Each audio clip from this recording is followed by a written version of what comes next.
Sementara itu, timnas Indonesia sendiri dalam tren positif dalam lawatannya ke kandang Bahrain pada laga kualifikasi Piala Dunia 2026 zona Asia. Bahrain yang memiliki catatan negatif di kandang menjadikan skuad besutan Sinteyong semangat untuk bisa meraih kemenangan perdana. Stadion Nasional Bahrain akan menjadi arena timnas Indonesia untuk mengejar kemenangan perdana di kualifikasi Piala Dunia 2026 zona Asia. Menghadapi Bahrain, tim besutan Sinteyong berupaya untuk mendapatkan 3 poin pertama pada laga ketiga grup C ini. Pada laga tandang ini Indonesia mendapatkan amunisi baru setelah Miss Helgers dan Elino Renders bergabung bersama timnas Indonesia. Kedua pemain yang baru menjalani sumpah sebagai warga negara Indonesia diprediksi akan menjalani debut pada laga yang berlangsung pada Kamis malam. Indonesia yang berhasil menahan imbang Australia dan Arab Saudi dalam kepercayaan diri tinggi untuk mencuri kemenangan dari Bahrain.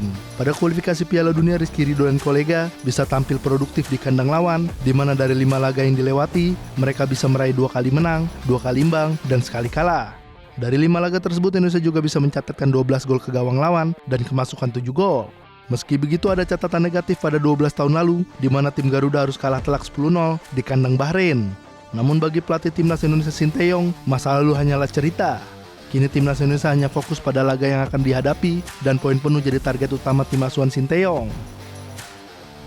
아니 복수가 아니라 이제는 우리가 예전에 인도네시아 아니기 때문에 그런 복수보다는 우리가 원하는 플레이, 우리가 좋아하는 플레이를 하면서 상대를 이겨야 된다 그런 생각을 갖고 친다고. Sedangkan tuan rumah Bahrain memiliki catatan kurang bagus saat tampil di depan suporternya. Pasukan Dragan Talijit baru sekali menang dari 4 pertandingan yang dijalani di kandang. Bahkan Bahrain dipermalukan oleh Jepang 6 gol tanpa balas saat bermain di Stadion Nasional Bahrain. Dalam laga sebelumnya, tim berjuluk Dilmus Warriors tersebut, Bahrain menelan 2 kekalahan dan menuai 1 hasil imbang. Di papan klasmen, Bahrain yang mengantongi 3 poin berada 1 level dari Indonesia yang mengoleksi 2 poin. Dengan kondisi tersebut, kedua tim diprediksi akan bermain agresif sejak awal pertandingan demi meraih 3 poin. Pemirsa, untuk membahas euforia pertandingan Indonesia melawan Bahrain di laga kualifikasi Piala Dunia 2026 zona Asia, kita akan bahas bersama dengan pengamat sepak bola Kesit Handoyo alias Bung Kesit. Selamat pagi Bung Kesit. Selamat pagi Mas Jason. Ya, terima kasih telah bergabung di Selamat Pagi Indonesia. Bung Kesit, kalau kita berbicara soal jelang Indonesia versus Bahrain, kita punya sejarah dulu. 0-10 itu telak banget 12 tahun lalu. Nah, kalau misalnya sekarang dengan komposisi yang sekarang, keadaan yang sekarang, mentalitas yang lebih kekinian, dengan komposisi pemain yang sekarang, kita punya seberapa besar chance-nya untuk bisa menaklukkan Bahrain? Iya, sejarah kelam itu memang terjadi tahun 2012 Mas Jason. Kita waktu itu menderita kekalahan 0-10. Ya, dalam situasi pada saat itu memang kondisi persepak bolaan Indonesia masih terbelah ya, terpecah. Dan kekalahan 0-10 pada saat itu memang menjadi pukulan telak buat tim nasional Indonesia. Buat Bahrain sendiri, kemenangan itu menjadi catatan terbesar mereka dalam sepanjang sejarah persepak bolaan Bahrain ya. Tapi situasi saat itu dengan sekarang tentunya berbeda. Saat itu Indonesia tidak diperkuat oleh pemain-pemain terbaiknya ya, karena terjadi dualisme ketika itu di PSSI. Tapi sekarang kita tahu bagaimana kekuatan Indonesia. Komposisi pemain yang dimiliki oleh Indonesia pada saat ini bisa dikatakan 90% ya dari tim utama, skuad utama dari tim nasional Indonesia berisikan pemain-pemain diaspora atau pemain-pemain naturalisasi. Ini yang membuat Indonesia kemudian tidak lagi dipandang sebelah mata. Bahkan Bahrain menganggap bahwa Indonesia bukanlah tim kacangan ya, bukan tim yang pernah tidak seperti yang pernah mereka kalahkan 0-10 tahun 2012 lalu. Jangan lupa juga bahwa Indonesia pernah mencatat hasil 2-1 ya ketika di Piala Asia 2007 pada saat itu di Jakarta. Artinya dengan kekuatan yang dimiliki oleh Indonesia saat ini, Bahrain pastinya berpikir ulang untuk menganggap remeh Indonesia, dan kans Indonesia untuk bisa meraup poin, ya saya katakan meraup poin itu sangat besar. Syukur-syukur bisa memetik kemenangan dengan membawa pulang poin penuh.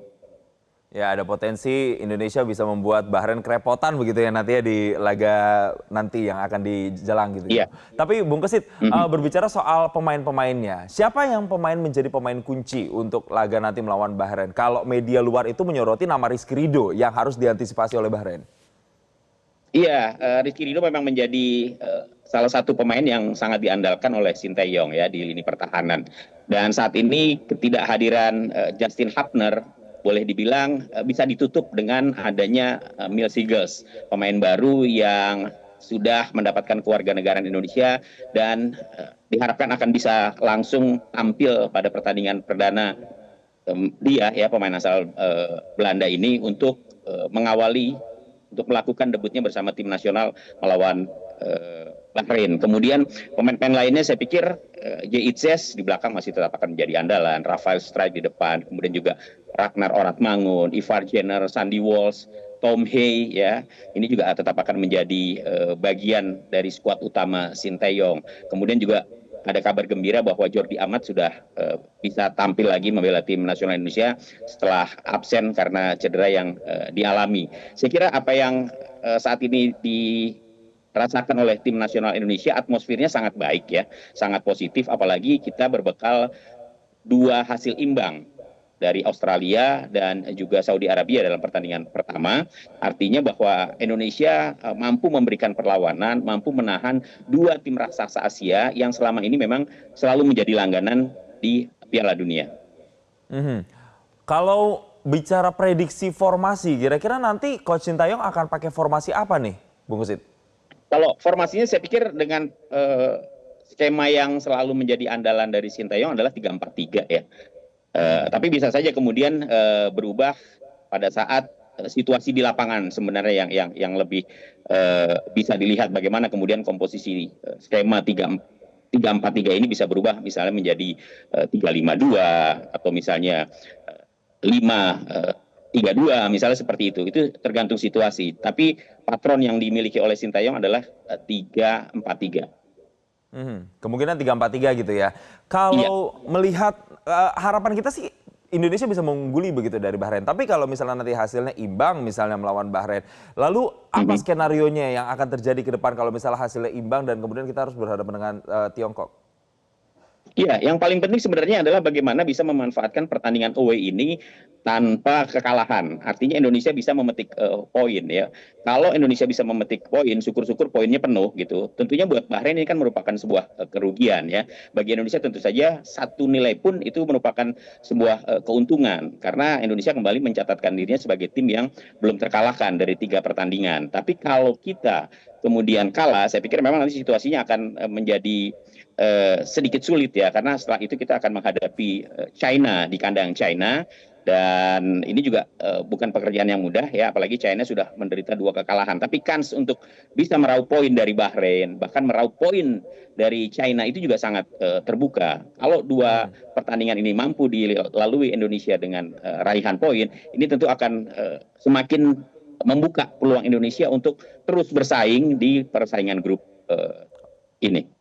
Oke, kemarin lawan Arab Saudi dan Australia kita mampu menyeimbangkan kedudukan, tapi kali ini melawan Bahrain. Apa yang Bung Kesit lihat harus diantisipasi oleh timnas Indonesia dari tim Bahrain ini sendiri? Apa kira-kira yang harus benar-benar menjadi catatan mereka agar tidak kecolongan nantinya? Ya, pertama karena Bahrain baru saja menahan kekalahan telak dari Jepang ya 0-5. Memang mereka menang 1-0 pada saat melawan tuan rumah Australia. Artinya kekalahan yang dirasakan oleh Bahrain dari Jepang ini tentunya bisa menjadi warning untuk Indonesia. Pastinya mereka tidak akan mau lagi menerima kekalahan, apalagi mereka punya sejarah bagus ketika menghadapi Indonesia. Kalau dari sisi permainan, saya kira yang paling penting untuk diperhatikan adalah permainan atau pola atau tipikal dari gaya permainan yang dimiliki Bahrain. Saya pikir tidak jauh beda dengan gaya-gaya negara Arab pada umumnya ya, seperti Arab Saudi. Pengalaman Indonesia menghadapi Arab Saudi dengan hasil 1-1, saya pikir itu merupakan pelajaran yang sangat bagus untuk bisa meredam perlawanan dari tuan rumah Bahrain.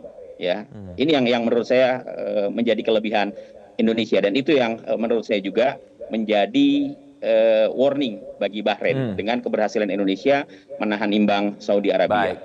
Oke, terakhir singkat saja, Bung Kesit, skornya berapa kira-kira kalau gitu? Ini yang susah nih ya, tapi buat saya yang paling penting Indonesia bisa membawa poin ya. 1 poin itu juga sangat penting, syukur-syukur bisa meraih poin penuh. Artinya Indonesia jangan sampai kalah, itu aja. Ya, intinya jangan sampai kalah ya, 1 poin pun juga sudah berarti untuk mendongkrak Indonesia. Terima kasih pengamat sepak bola Bung Kesit Handoyo telah bergabung bersama kami. Kita doakan nanti timnas bisa memberikan performa terbaiknya di lapangan hijau. Selamat kembali melanjutkan aktivitas, Bung Kesit.